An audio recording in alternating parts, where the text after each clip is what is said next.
Big Boss Malayalam season 6 weekend episode 2ാമത്തെ ദിവസം part 2. അപ്പോ അതിന് മുന്നേ നമ്മൾ ഇന്ന് ഒരു ദിവസങ്ങൾക്ക് ശേഷം വർഷങ്ങൾക്ക് ശേഷം നമ്മളിന്ന് സിനിമ കണ്ടു. വർഷങ്ങൾക്ക് ശേഷം അതില് ഞാനില്ല, നിങ്ങളാണുള്ളത്. എന്നെ നൈസായിട്ട് തട്ടിക്കളഞ്ഞു. അതല്ല, അത് സിനിമാക്കാർക്ക് ഇവൾ അനുകരിക്കാനുള്ള ഒരു ലെവലിലേക്ക് എത്തിയിട്ടില്ല. അതുകൊണ്ട് ഞങ്ങളെ കളിയൊക്കെ അങ്ങനെ ഒരു സംഭവം കണ്ടു. ഒന്നോർക്ക് പറയും. ഞാൻ എന്താ പറയാ, ഞങ്ങള് ഒരുപാട് ആളുകൾ പറയുന്ന കൂട്ടത്തില് ഞാനും സായിയും റിവ്യൂ ഇടുന്ന അതായിരിക്കും ഞങ്ങളും പ്രതീക്ഷിക്കുന്ന. ഒരുപാട് ആളുകൾ പറഞ്ഞു അതിലുണ്ട് എന്നൊക്കെ. അത് കണ്ടു. അങ്ങനെ സീക്രട്ട് ഏജന്റ് അല്ല, നിങ്ങൾ പബ്ലിക് ഏജന്റ് ആയിരുന്നു. നിങ്ങളവിടെ കൂളിംഗ് ഗ്ലാസ് ഇട്ട് നിങ്ങൾ അതും കൂടി നിങ്ങൾ അനുകരിച്ചു. കൂളിംഗ് ഗ്ലാസ് ഇട്ടിടുന്നത് പക്ഷെ മഞ്ഞക്കണ്ണട കറുത്ത കണ്ണട ഇടും. ഇപ്പൊ ഞങ്ങൾക്കൊരു കാര്യം മനസ്സിലായി, മലയാള സിനിമയിൽ സ്നേഹയെ അനുകരിക്കാൻ ആരുമില്ല എന്നതാണ്. മലയാള സിനിമ ഭരിക്കുന്നത് പബ്ലിക് ഏജന്റ് ആണ്. ഫസ്റ്റ് തന്നെ പോയി കാണാനൊന്നും നമ്മൾ അതിന് ട്രൈ ചെയ്യാറില്ല. പിന്നെ അതങ്ങനെ ഒരു ആ സൈഡ് ഇപ്പൊ സായി വരുന്ന വരെ നമ്മൾ അതിനെ കുറിച്ച് ശ്രദ്ധിക്കുന്നില്ല. ഞങ്ങളിപ്പോ ഫുള്ള് ബിസിയാണ്. തിങ്കൾ മുതൽ ശനി വരെ ഫുള്ള് ബിസിയാണ്. ഞായറാഴ്ച മാത്രമേ ഒഴിവ് കിട്ടുന്നുള്ളൂ. ഉച്ചയ്ക്ക് ലൈവ് അപ്ഡേറ്റ് ഉണ്ടാവും, രാത്രി എപ്പിസോഡ് ഉണ്ടാവും. അപ്പൊ അതിന്റെ ആയിട്ട് ഫുള്ള് തിരക്കായുണ്ട്. ഇന്നാണ് ഇപ്പൊ സമയം കിട്ടിയത്. ഞങ്ങൾ നമുക്ക് ലൈവ് ഒന്നും അങ്ങനെ മിസ്സാവാൻ പറ്റില്ല. അപ്പൊ ഫുൾ ടൈം അതൊക്കെ ആയിട്ടാണ് ഞങ്ങള് മെയിൻ ആയിട്ട് ശ്രദ്ധിച്ചത്. ഞങ്ങളുടെ മറ്റേ സീക്രട്ട് ഏജന്റ് പബ്ലിക് ഏജന്റ് സംഭവം എന്താണെന്ന് പറയാനുള്ള ഒരു ആകാംക്ഷ ഉണ്ടായിരുന്നു. പിന്നെ എന്താ പറയാ, വിനീത് ശ്രീനിവാസന്റെ നല്ല പടമാണെന്ന് എല്ലാവരും പറഞ്ഞു. പിന്നെ ഓരോരുത്തർക്കും ഒരു അഭിപ്രായമാണല്ലോ. അപ്പൊ ഇനിയിപ്പോ എന്റെ അഭിപ്രായത്തിൽ ആയിരുന്നില്ല. അപ്പൊ അത് പോട്ടെ, സിനിമ റിവ്യൂ ഒന്നല്ലോ. ഞങ്ങൾ ബിഗ് ബോസ് റിവ്യൂവിന്റെ പറയാൻ പോണേ. അപ്പൊ ഇന്ന് നമ്മള് മനുഷ്യത്വത്തിനെ കുറിച്ചാണ് തുടങ്ങിയത്. എന്താണ് മനുഷ്യത്വം എന്ന് പറഞ്ഞിട്ട് ഉള്ള വർത്തമാനം തുടങ്ങിയത്. ലാലേട്ടൻ ഒരു മനുഷ്യത്വം പിടിച്ചിട്ട് നമ്മളോട് ഒരു മനുഷ്യത്വം കാണിക്കാതെ ഏകദേശം ഉള്ള സമയം മുഴുവൻ മനുഷ്യത്വം വേണ്ടി കളഞ്ഞു. ഞങ്ങൾക്ക് പറയുന്നത് എനിക്ക് എന്നെ സംബന്ധിച്ചിടത്തോളം എനിക്ക് ഇന്നത്തെ എപ്പിസോഡ് തന്നെയാണ് എനിക്ക് ഭയങ്കര ബോറിംഗ് എപ്പിസോഡായിരുന്നു ഇന്നത്തെ ദിവസം. ലാലേട്ടൻ പറയണത് എന്തിനാന്നുള്ളത് ആ വീട്ടിലുള്ള ആൾക്കാർക്ക് മനസ്സിലാവാത്ത പോലെ തോന്നി. ആ വീട്ടിലുള്ള ആൾക്കാർ പറയണത് ലാലേട്ടനും മനസ്സിലാവാത്ത പോലെ തോന്നി. രണ്ട് ടീംസും തമ്മിലൊരു കണക്ഷൻ ഇല്ലാത്ത പോലെ തോന്നി. എനിക്ക് എപ്പിസോഡിൽ പറയേണ്ട കാര്യങ്ങളൊന്നും പറയാതെ ബാക്കി കാര്യങ്ങൾക്ക് കൂടുതൽ ശ്രദ്ധ കൊടുത്ത് അവിടെ നടന്ന വലിയ കാര്യങ്ങളൊക്കെ ഒരു ഫണ്ണാക്കി എടുക്കാനൊക്കെ പറഞ്ഞു വിട്ട പോലെ തോന്നി. അതുപോലെ ലാലേട്ടൻ ഇന്നത്തെ ഒരു 1.5 മണിക്കൂർ അങ്ങനെയൊക്കെ വേണ്ട സമയം തള്ളി നിൽക്കിയ പോലെ എനിക്ക് ഫീൽ ചെയ്തുള്ളൂ. ഇന്നൊരു ശോകം എപ്പിസോഡായിരുന്നു. ഇന്നലെ നല്ല ആറാട്ട് നടന്നിട്ടുണ്ടായിരുന്നു. ഇന്നലെ സിബിനെ പൊരിച്ചതാണെങ്കിൽ നല്ല അടിപൊളിയായിട്ടുണ്ടായിരുന്നു. പക്ഷെ ഇന്ന് കുറച്ചൊരു ഒരിക്കലും ഞാൻ ന്യായീകരിക്കില്ല. അയാൾ ചെയ്തത് തെറ്റ് തന്നെയായിരുന്നു. അത് ലാലേട്ടൻ എടുത്ത് പറഞ്ഞിട്ടുണ്ട്. അതുപോലുള്ള തെറ്റുകൾ ചെയ്തിട്ട് ജാസ്മിനും ഗബ്രിയും അടക്കമുള്ള ആളുകൾ അവിടെ ഉണ്ട്. ഇപ്പൊ ജിൻഡോ ചെയ്തതാണെങ്കിലും എല്ലാവരും ഇങ്ങനെ ചെയ്ത ആക്ടുകളൊക്കെ ഉണ്ട്. അതൊക്കെ എടുത്ത് പറയേണ്ട സാധനങ്ങളായിരുന്നു. അതൊക്കെ ഇങ്ങനെ തൊട്ട് ഇങ്ങനെ പോവാന്നുള്ളതല്ലാതെ കാര്യമായിട്ട് സംസാരിക്കാൻ, പ്രത്യേകിച്ച് ജാസ്മിനൊക്കെ ആ ജയിലിൽ നിന്ന് ചോദിച്ചത് ലാലേട്ടൻ എങ്ങനെ അങ്ങോട്ട് നൈസായി തൊട്ട് പോയാലൊന്നും പോരാ. അവരോട് നന്നായിട്ട് സംസാരിക്കാനുള്ളതിനുണ്ടായിരുന്നു. അത്ര അലർച്ചയൊന്നും അതിൻ്റെ ഉള്ളിൽ കിടന്നിട്ട് തെരുവിളിച്ചുകൊണ്ട് സംസാരിച്ചൊക്കെ ഉണ്ടായിരുന്നു. അതൊക്കെ ചോദ്യം ചെയ്യേണ്ട. അപ്പൊ മറ്റതൊക്കെ ഗെയിമിന്റെ ഭാഗം തന്നെയല്ലേ. ഞാൻ ആലോചിക്കുന്നത് ഇപ്പൊ അങ്ങനെയാണെന്നുണ്ടെങ്കിൽ ഇപ്പൊ പവർ ടീമിനായിട്ട് ജിൻഡോ ടൈപ്പ് ആയതും അതൊക്കെ ഒരു ഗെയിമിന്റെ അത് തന്നെയല്ലേ ആ ഗെയിം. അതൊരു വലിയ ഇഷ്യൂസ് ആണ്. അതുകൊണ്ട് അത് അങ്ങനെ ചെയ്യാൻ പാടില്ലെന്ന് ഇങ്ങനെ എന്തിനങ്ങനെ ചെയ്തു എന്നൊക്കെ ചോദിച്ച് വീഡിയോ ഒക്കെ എടുത്ത് കാണിച്ച് അങ്ങനെ പറഞ്ഞപ്പോ ഇങ്ങനെ ചെയ്തില്ല. ഇതൊക്കെ തന്നെയല്ലേ ഗെയിം. അല്ലാതെ ഈ തെറി വിളിച്ചാണ്ട് ഇങ്ങനെ അതും ഇതുമായി തോന്നി മുഴുവൻ വിളിച്ച് പറയാലല്ലോ. അതിന്റെ ഇടയിൽ കൂടെ ഇപ്പൊ ഒന്ന് ലാലേട്ടൻ എടുത്ത് പറഞ്ഞു സംഭവങ്ങളൊക്കെ. ശരിക്കും അത് ആ വീഡിയോനെ എടുത്ത് കാണിച്ച് എല്ലാരും മുന്നിൽ കാണിക്കണമായിരുന്നു. ജയിലിൽ പോയിട്ട് അതിന്റെ ഇടയിൽ കൂടി ഉണ്ടാക്കാൻ നോക്കുന്ന സംഭവങ്ങളൊക്കെ അത് നാട്ടുകാരെ കണ്ടതാണെങ്കിൽ പോലും ലാലേട്ടൻ എടുത്ത് കാണിച്ചിട്ട് പറയണതാണ്. ജയിലത്തെ മറ്റേ ഗബ്രി വന്ന് ചെയ്തതും അതിനെ കുറിച്ചൊന്നും അധികം കാര്യമായിട്ടൊന്നും പറഞ്ഞു. അങ്ങനെ നൈസായിട്ട് അങ്ങനെ പറഞ്ഞു പോയി എന്നുള്ളത്. രശ്മിൻ ഭായി ആ ഫുഡ് കൊണ്ടേ കൊടുത്തത് നല്ല കിട്ടി. ഒക്കെ അത്രയും കൊടുത്താ പോരാ.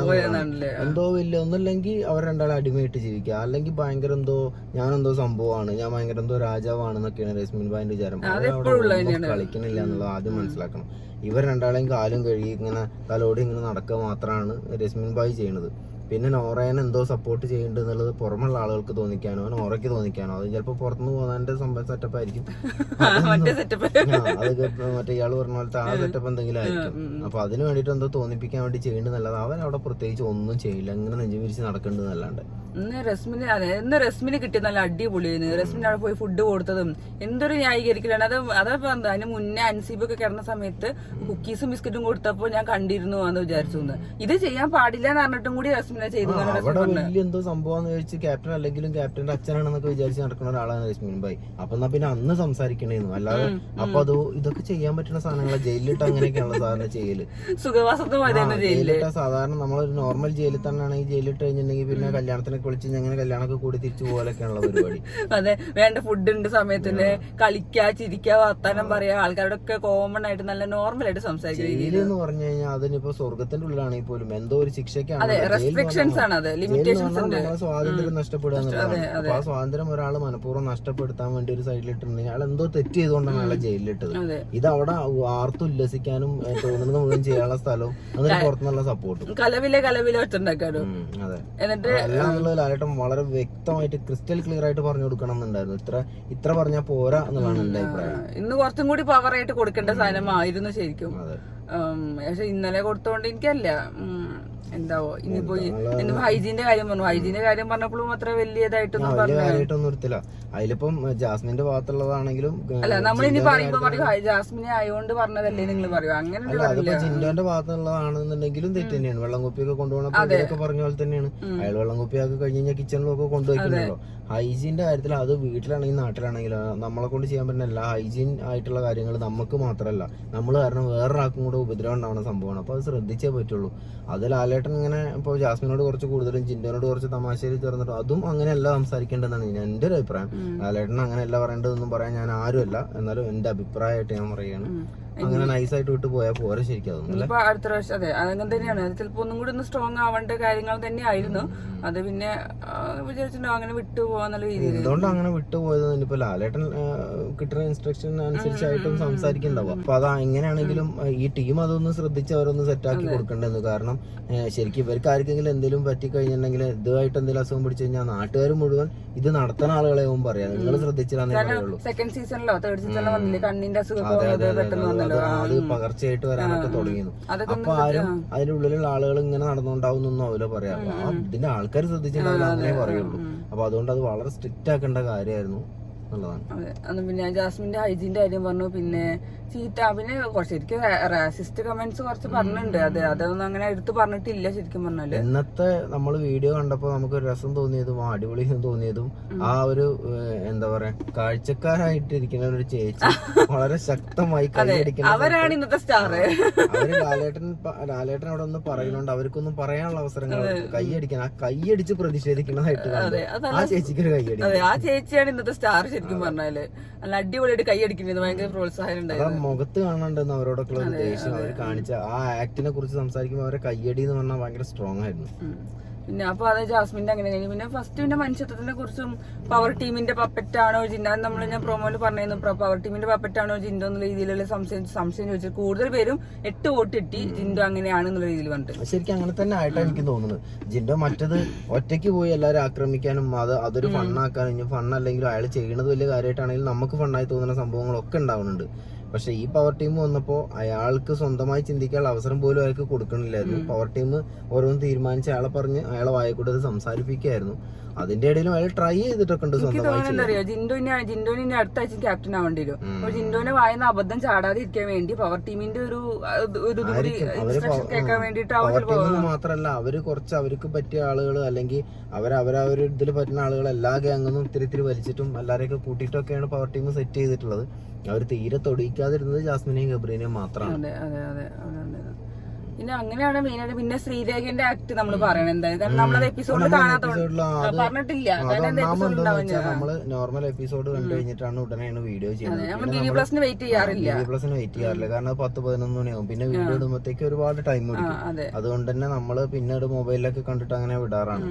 അത് പക്ഷെ നമ്മൾ വിടാൻ പാടില്ലാത്തൊരു സംഭവമായിരുന്നു ഒരു ആക്ട്. ആ ഒരു ആക്ട് അത് അന്ന് പറയാൻ പറ്റില്ല, ഇന്ന് അടിപൊളിയായിരുന്നു. ശ്രീരേഖ നല്ല അടിപൊളിയായിട്ട് അഭിനയിച്ചു. സിബിനനുസരിച്ചിട്ട് ഒപ്പം നിന്ന് നന്നായിട്ട് ചെയ്തിട്ടുണ്ട്. അത് നമ്മള് ഏതൊരു തമാശ മൂഡിലിരുന്ന് കാണുകയാണെങ്കിൽ പോലും അത് കാണുമ്പോൾ നമ്മൾ അറിയാതെ അയക്കാണ്ട് അട്രാക്ട് ചെയ്ത് പോണ ഒരു സാധനമായിരുന്നു.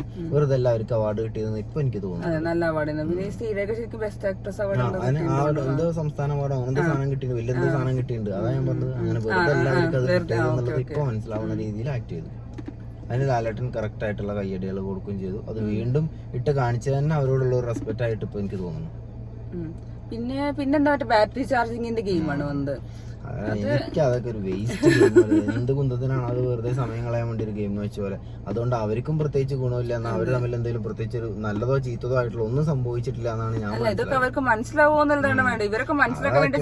അതെ, അതാണ് ഏറ്റവും വലിയ രസം.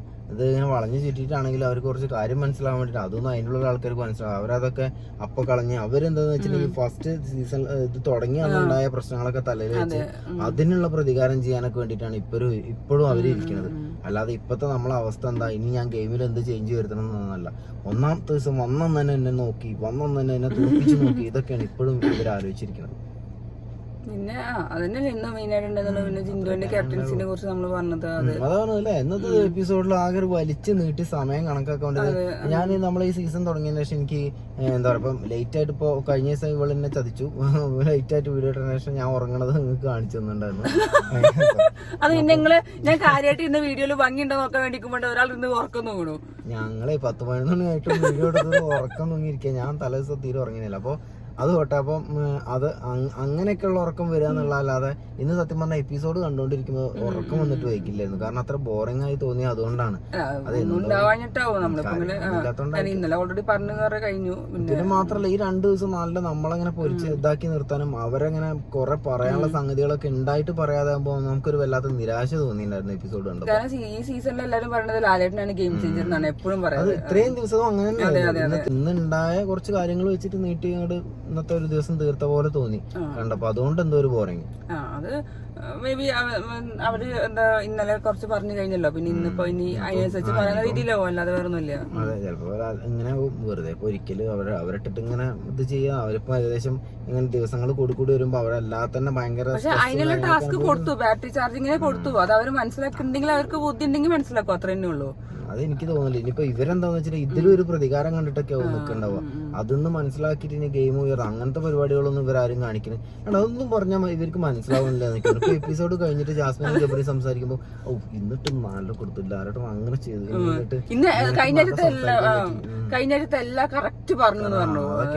അതൊക്കെയാണ് ഇവര് മനസ്സിലാക്കുന്നത്. അല്ല, അല്ലെങ്കിലും ജാസ്മിനും ഗബ്രിക്കും ഒക്കെ പ്രത്യേകിച്ച് ഡ്രസ് മാച്ചിങ് ഇന്നലെ ഞാൻ ശ്രദ്ധിച്ചു. ഇന്നലെ ഒരു മാച്ചിങ് ആയി തോന്നുന്നു. മഞ്ഞിട്ടിട്ടോന്ന് എനിക്ക് സംശയം. ഇന്നിപ്പോ നല്ല മാച്ചിങ് ആണ് ചെയ്യുന്നുണ്ടാവും. അതല്ലേ, എന്നിട്ടും അവരെ തന്നെയാണ് ഇതിങ്ങനെ ഫോക്കസ്. അതുകൊണ്ടാണ് അവരെ പിന്നെ നമ്മൾ പറയണതൊക്കെ അവരെ ഫോക്കസ് ചെയ്യണത്. അത് ഇന്നത്തെ ഇത്രയൊക്കെ സംഭവിച്ചിട്ട് അവർക്കൊന്നും മനസ്സിലായിട്ടില്ലല്ലോ. അപ്പോഴും അവരെ ഭാഗം എന്തോ കറക്റ്റായി. ഞങ്ങള് വളരെ ഡീസന്റ് ആയി എല്ലാം ചെയ്ത് നമുക്ക് വളരെ സപ്പോർട്ട്, ശരിക്കും അത്യാവശ്യം സപ്പോർട്ട് കിട്ടിയിട്ടുണ്ട് അവർക്ക്. കാരണം വിളിച്ചു പറയേണ്ടതും കേൾക്കേണ്ടതൊന്നും നല്ലോണം കേട്ടിട്ടില്ല. അവരിപ്പോഴും ഇങ്ങനെ തുമ്പികളായിട്ട് പാറിപ്പറന്ന് നടക്കുന്നതാണ്. പിന്നെ മനുഷ്യത്തിന്റെ കാര്യം പറയുമ്പോഴാണ് മറ്റേ മെന്റലി ഡൗൺ ആയ സംഭവം പറഞ്ഞിട്ടും കൂടി ഞങ്ങളെ ഉപദ്രവിക്കാൻ വന്നു എന്ന് പറഞ്ഞു. അതല്ല ജിന്റെ പറഞ്ഞല്ലോ, പിറ്റേ ദിവസം ഇവിടെ വന്നിട്ട് ഭയങ്കര സംസാരം വന്നു. അന്നത്തെ നമ്മള് തന്നെ കാണണ്ടല്ലോ, അയാള് വന്നിട്ട് മൈക്കിടാൻ മാന്യമായിട്ട് മൈക്കിടാൻ പറഞ്ഞതായിരുന്നു. അപ്പൊ ഇവള് പറഞ്ഞ പോയി പണി വെക്കാനൊക്കെ പറഞ്ഞ് ഭയങ്കര ഡയലോഗ് മൈക്കൂരിട്ട് സംസാരിക്കാൻ. അതെന്താ പിന്നെ അവർക്ക് വീട്ടിൽ പോയിരുന്നു സംസാരിച്ചാ പോലെ എത്ര മൈക്കൂരി സംസാരിക്കാന്നുണ്ടെങ്കിൽ. അന്നാ തന്നെ ഉണ്ടായിരുന്നു. എന്നിട്ട് വലിയ രശ്മിൻ ഭായ് എന്തോ വലിയ ദൂതും കൊണ്ടുവരുന്ന മാതിരി അന്ന് തന്നെ നമ്മള് പറഞ്ഞിട്ടുണ്ടായിരുന്നു. 2 ദിവസം പണി എടുക്കാതെ കൊടുക്കും, ഞാൻ ചെയ്തോളാം എല്ലാം, അവളെ ഞാൻ നോക്കിക്കോളാം എന്നൊക്കെ പറഞ്ഞിട്ട്. അപ്പൊ ഇയാള് ജിൻഡോവും പറഞ്ഞിട്ടുണ്ടായിരുന്നു അതുപോലെ തന്നെ, എന്നാ ഈ എന്റെ അടുത്തും വരരുത് എന്നുള്ളത്. അതൊക്കെ പറഞ്ഞ് രശ്മിൻ ഭായ് ഇങ്ങനെ അവളെ കാലൊക്കെ നടക്കുമ്പോ അപ്പൊ ജാസ്മിൻ അപ്പുറത്ത് പോയിട്ട് വെറുതെ നടക്കുന്നു. അപ്പൊ അങ്ങനെ ജാസ്മിൻ ഇത്ര മിടുക്കിയാവാൻ മാത്രമൊന്നും. പിന്നെ അതേപോലെ ജാസ്മിൻ ഡയറക്ട് നോമിനേഷനിൽ വന്നു അടുത്ത ആഴ്ച. എന്തായാലും ഒരു ഇതായി. അത് പുറത്തൊന്നും പോകണ്ടാവില്ല. പക്ഷെ ജാസ്മിന്റെ ഗെയിമില് ശ്രദ്ധിക്കാൻ. ജാസ്മിൻ ഏറ്റവും കൂടുതൽ എങ്ങനെ തെറി വിളിക്കാം അല്ലെങ്കിൽ എങ്ങനെ അലമ്പുണ്ടാക്കാം. ജാസ്മിൻ ഇപ്പോഴും അങ്ങനെയാണ്. ഇപ്പോഴും ഇന്ന് സിബിൻ പറഞ്ഞ വേറെ കാര്യം ശ്രദ്ധിച്ചോ, അവിടെ അടി ഉണ്ടാവുമ്പോ ജാസ്മിൻ വന്നിട്ട് എനിക്ക് വേണ്ടി സംസാരിക്കും. അതെ, അത് ജാസ്മിനുള്ളത്. അത് എല്ലായിടത്തും വേറെ ആരെങ്കിലും സംസാരിച്ചു കഴിഞ്ഞാൽ ജാസ്മിൻ അതിന്റെ ഇടയിലുണ്ട് ജാസ്മിന്റെ ഇഷ്യൂ ആക്കിയിട്ട് അതൊക്കെ സ്ക്രീൻ സ്പേസ് കിട്ടാൻ മനഃപൂർവ്വം. ഗബ്രി നീ മിണ്ടല്ലേ ഞാൻ പറയാം. അന്ന് സായിനോട് പറയണ്ട, സായി നീ മിണ്ടല്ലേ ഞാൻ പറയാം. ഇതൊക്കെ പറയേണ്ട കാര്യം ആരെല്ലാ വിഷയത്തിലും അവള് കയറുന്നു. ഞാൻ പറയാന്നാണ് ഗബ്രി. അതുകൊണ്ടൊക്കെ തന്നെ ഗബ്രിക്ക് വേണ്ടിയൊക്കെ സംസാരിക്കുന്നത്. അതൊക്കെ അയാൾക്ക് മനസ്സിലാവുണ്ടോന്ന് വളരെ വന്നിട്ട് സ്നേഹവും പ്രേമൊക്കെ മൂത്തിട്ട് സംസാരിക്കാന്ന്. അവളത് കിട്ടണ ചാൻസിൽ ആർക്ക് എന്ത് എവിടെ സംഭവിച്ചാലും അത് തന്നെ. ഇനിയിപ്പോ ലാലേട്ടന് വേണ്ടി കൂടി അവള് സംസാരിക്കാൻ ബാക്കിയുള്ളൂ. എന്നാലും ലാലേട്ടൻ എന്തെങ്കിലും പറയുമ്പോൾ മുഖഭാവൊക്കെ കണ്ടിട്ടില്ലേ. പിന്നെ അതേപോലെ ഇന്നെന്താ കോർണർ ചെയ്യണെന്ന് ചോദിച്ചു. എന്നെയാണ് എല്ലാരും എയിമിന് ടാർഗറ്റ് ചെയ്യണെന്നുള്ളത്. അത് ലാലേട്ടന് ഇഷ്ടപ്പെട്ടില്ല. കാരണം ലാലേട്ടന് പറഞ്ഞ പോലെയാണ് നമുക്കൊക്കെ ഫീൽ ആവുക. പണ്ട് ലാലേട്ടൻ അത് പറഞ്ഞു, അത് അങ്ങനെയല്ല എന്നുള്ള രീതിയിൽ പറഞ്ഞു ചെയ്തു. അപ്പൊ ഇന്നത്തെ എപ്പിസോഡിൽ പത്രമുള്ളൂ. നമ്മൾ പിന്നെ പ്രൊമോ കണ്ടു. നാളെ ഭയങ്കര കരച്ചിലും അസുഖങ്ങളും കാര്യങ്ങളൊക്കെയാണ്. ഇപ്പൊ പൂജയ്ക്ക് വയ്യ, അതുണ്ടായിരുന്നു. ഇന്നിപ്പോ ലാലേട്ടൻ കൊടുത്തത് കാരണം കൊണ്ടും അവരുടെ മനസ്സില് സിബിൻ, എനിക്ക് തോന്നുന്നു സിബിന്റെ ഒക്കെ കരച്ചില് പല കാര്യങ്ങളും എനിക്ക് തോന്നുന്നുണ്ട്. ഒന്ന് ചിലപ്പോ ഇനിയിപ്പോ വേറൊരു ട്രാക്കിൽ വോട്ട് പിടിക്കാന്നുള്ളത് ചിന്തിക്കാൻ ചാൻസ് ഉണ്ട്. അതിനിപ്പോ നാളെ കണ്ടാലേ അറിയുള്ളൂ. അതല്ലാന്നുണ്ടെങ്കിൽ ലാലേട്ടൻ അത്രയും കൊടുത്ത് അയാളെ മാത്രം അത്രയും സ്ട്രോങ് ആയിട്ട് അയാളോട് സംസാരിച്ചത്. നിങ്ങൾ അത്ര വലിയ സംഭവം നോക്കണ്ട എന്നുള്ള രീതിയിൽ തന്നെ അയാളോട് സംസാരിച്ചുകൊണ്ട് ചിലപ്പോൾ അയാൾ ഡൗൺ ആയി പോയതായിരിക്കാം. അല്ലാന്നുണ്ടെങ്കിൽ അങ്ങനെയുള്ള അതൊക്കെ എന്താ പറയാ, ഇപ്പൊ ലാലേട്ടൻ പറഞ്ഞു ഇത് ഇങ്ങനൊക്കെ ഇതാക്കാൻ പാടും. അറിയില്ല. അപ്പം ഇങ്ങനെ സ്ട്രോങ് ആയിട്ട് കളി പഠിച്ചു വന്ന് 2 ആഴ്ച കഴിഞ്ഞപ്പോഴത്തേക്കും ഡൗൺ ആയി കഴിഞ്ഞാൽ വിചാരിക്കണ്ടാവും പുറത്ത് എനിക്ക് ആകെ പ്രശ്നമാണ്, അത്രയും വെറുത്തു എന്നൊക്കെ വിചാരിച്ചപ്പോ ഡൗൺ ആയതാണോ. അതല്ലാന്നുണ്ടെങ്കിൽ ഞാൻ ഈ പറഞ്ഞ പോലെ ആയിരിക്കും വോട്ട് ഇനിയിപ്പോ മറ്റേ ഐഡിയ പാളി അന്ന് അയാൾ വിചാരിക്കണ്ടാവും ഇതിപ്പോ പാളി ഒരു സെറ്റപ്പ് ഇറക്കാം എന്ന് വിചാരിച്ചൊന്നും അറിയില്ല. ഗെയിം ആയതുകൊണ്ട് അവര് നമുക്ക് എന്തുള്ളത് ഗെയിമായിട്ട് പറയാൻ പറ്റുള്ളൂ. വീടിനുള്ളിലെല്ലാം ഗെയിമുമാണ്. അവര് ഇപ്പൊ സ്നേഹിക്കുന്നതും സന്തോഷിക്കുന്നതും കരയണതും എല്ലാം ഗെയിമിന് വേണ്ടിട്ട് ചെയ്യണതാണ്. നമുക്ക് ഒന്നും വിശ്വസിക്കാൻ പറ്റില്ല. കാരണം അപ്പൊ സ്പോട്ടിനാവും സംഭവം മാറുക. അങ്ങനെയുണ്ട്. അപ്പൊ ഇന്ന് പത്രമുള്ളൂ. ഇനിയിപ്പോ നാളെ ഉച്ചക്ക് ലൈവ് അപ്ഡേറ്റ്. എന്തായാലും പ്രൊമോന്റെ ഉദ്ദേശം നടന്നു. നാളെ നമ്മളാണെങ്കിലും ഇനിയിപ്പോ എന്താണെന്ന് ഇപ്പൊ കിട്ടും വെച്ച് കഥ. പക്ഷെ പൂജക്ക് വയ്യാതെ ഫേസ് ഒക്കെ അനങ്ങാൻ വയ്യാന്നൊക്കെ പറഞ്ഞു. ചിലപ്പോ എന്തെങ്കിലും അസുഖമുള്ള ആളൊക്കെ ആയിരിക്കും. അപ്പൊ ഇത്രേ ഉള്ളൂ. അപ്പൊ ടാറ്റ.